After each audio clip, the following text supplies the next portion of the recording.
Courtney Cox and Sophie Kipner, producer and star of Sophie and the Baron, this wonderful, lovely documentary short. Before we get to that, I know you guys go way back. So how did you first meet? I have known Sophie for, I think, since you were this big. Yeah. No, that would be in the womb. But we met through Alex. Alex, the director, the writer, the everything. We introduced us years ago, but I've known both of them since I've known their parents. We've been family friends for a long time. Mm-hmm. And Alex and Sophie are like cousins. They are, their parents are best friends. They grew up together. Yeah, family from the beginning, all of us. It's amazing. Sophie, what was your first memory of meeting Courtney? Do you remember the first time you met? No, I think because we've always had this connection between all the families. So I wouldn't know even. Yeah, I probably before. I'm not very. My memory is terrible. So we've always known each other for as long as I know. So. But yeah, it's been amazing getting to be able to, work with friends. So yeah, the whole project are all people that have been in each other's lives and been so supportive of each other the whole time. So this has been a real family affair for sure. Mm-hmm. Well, the film follows you, Sophie, reinterpreting these iconic photos taken by Baron Wolman, the first Rolling Stone photographer. Using blind contouring, which is when you draw without looking. And from what I've read, like this sounds like the film started as organically as your friendship with Baron, because Alex just started shooting you guys one day, right? Yes, that's right. I was in London and bartending at this really great special little place, and I met Baron. He came in one night, and he was so special. And just as Alex really captured so beautifully, he had that spirit from the start. When he met everybody, he was so kind and interested in people, and he made such an impression on me. And I had no idea. We hit it off that night, and I had no idea that he was the guy who took so many of these iconic photos that I had been collecting for years as a part of my inspiration folder, looking at things that I wanted to one day, photographs that were special that I wanted to reinterpret one day. And I didn't know, obviously, that I would meet him, or that it was him who was the one, he was the one who took those photos, until later on. And, and then Alex has always been a filmmaker and photographer, capturing moments, through her entire life, hasn't she? No, she's always got a camera and in her hand, or capturing the moment with her phone, and her brain just thinks like that. Yeah. And she's done professional photography too for Newsweek and all the time. Guardian. Oh yeah, and she's traveled the world doing stuff like this. Yeah. And she has her background in filmmaking. So it really made sense. Also, we all grew up in music, and it made a lot of sense for her to meet Baron when he came out, after I had reached out and he agreed to let me reinterpret some of his amazing photographs. I knew that when he came out, he'd get along with Alex. There was no plan of anything like this. Like, how could he even plan any of this that would soon to happen? But I knew that they would get along, and I knew that just from the music and photography point of view, they should know each other. And so when we all started hanging out, it made a lot of sense. Alex was aware enough to sort of do what she always does, and started capturing the moment. And because I feel so comfortable with her, because she is family, my cousin, I was able to completely just be in the moment, and no one else could have captured it the way she did. Not only is she so great, and unaware of those fine details as a director, like what her brain is thinking. I could see her seeing how she wanted to animate it later, for example, how as the people were coming alive on the canvas. And she always thinks like that anyway, but it was just very organic and natural how it started to blossom. And I think she saw a friendship between Baron and myself that she found encouraging and exciting for herself. And then and realizing how all of these mentorships through different people, she was mentored by Courteney and by Joanna, the other producer on the film, who gave her first opportunities in the film industry. You guys really helped her,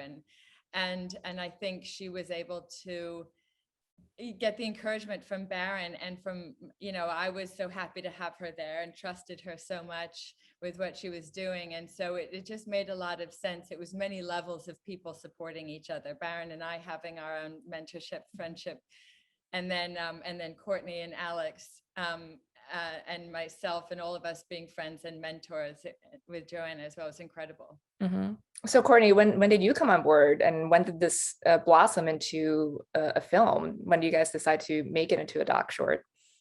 Well, this all started 3 years ago. And like Sophie said, it just started for Alex to document this friendship and this collaboration that Sophie was going to do. And then you look at the footage and go, wow, this is incredible. And then when people got to know at the beginning of the film who Baron was and just his work, and then you see Sophie and you see what a unique way that she does this art. I have a couple of pieces, and I just think that it was so interesting in the story, the way art brings people together, and there's two fascinating people that would have there's no likely friendship that you can imagine, and then they just connected. And so I think that once we saw how important the story could be and how sweet and how beautiful, it was just like a no-brainer that's needed to be made and continue to be made, and then people need to see it.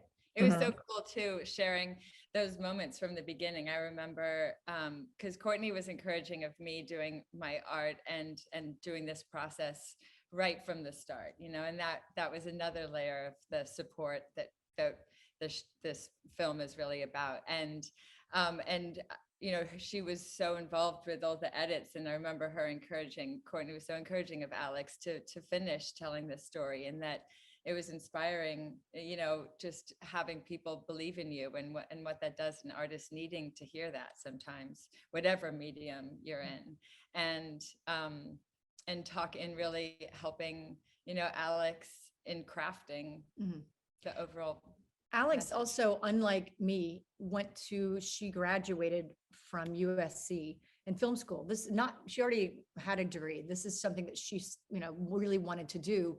And I always find that so wonderful when people get the chance to go to school and get another degree on what their passion is. I learned on everything I know from, I went to a girls' school in Washington, D.C., and maybe, I took an architecture class, which is something I wanted to do, and a botany class, who I had a crush on my teacher. That's all I learned in college. Who hasn't done that? Alex has taught me a lot of stuff too, because on the first thing I ever directed, she was there, and she was my, she put everything, made it all organized. She helped me. And then she gave me pointers on things that she had learned, not just out of experience, but in school, which is something I think it's so important. I wish I had gone to USC or some school like that. My daughter is going to a school for the arts, so she's going to be so ahead of the game. And I think that Alex is she wanted to be better always, just like she keeps growing and growing and growing. And you can see from this film how much she's accomplished. Mm-hmm. Well, one of the things I love about the film is that it's so joyful, and it really champions collaboration and cross-generational collaboration. And I think oftentimes you might think, old people and young people don't get each other, or there's like some gatekeeping by older people where like, that's not how we did it back in my day.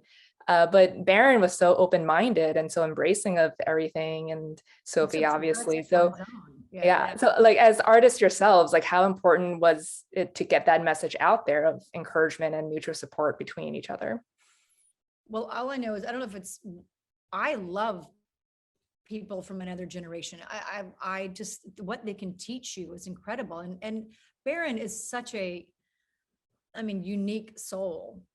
The fact that he was so interested in embracing and wanted to spend his literal last days, not days, but months, years on to have this young, incredibly, and she's, we can tell from the film, she's just in her own world, and which is so great. That's why you want to watch her, because she's so infectious with her little smile and her laugh and everything. So I think I think it's great. But I love to see cross generations of friendships, and it makes sense, these two. And he said, this is like, what was he said at the end that he considered it the bookend to his life, as a career, and as with his friendships too. So I think it was pretty beautiful how much he watched. He was so close with Alex. It was really wonderful for me to see how their friendship became so close, and that they had their own